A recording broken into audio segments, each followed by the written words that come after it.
గుమ్మ నేను ఆగకపోతున్నవో అలసుగా చూస్తున్నవో నీ సొమ్మేమన్నడిగిన్నా సోకుల పడుతున్నవో సొమ్మ సిల్లిపోతావో నీ ఎంట తిరుగుతున్ననని అలసైపోతున్ననా నువ్వే కావాలనొస్తే నన్నే కాదంటవా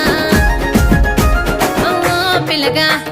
ఓ పిల్లగా యహో పిల్లగా ఎంకటేశు చూడకపోతుంటవో కానకపోతుంటవో నా పిల్లగా ఎంకటేశు చూడకపోతుంటవో కానకపోతుంటవో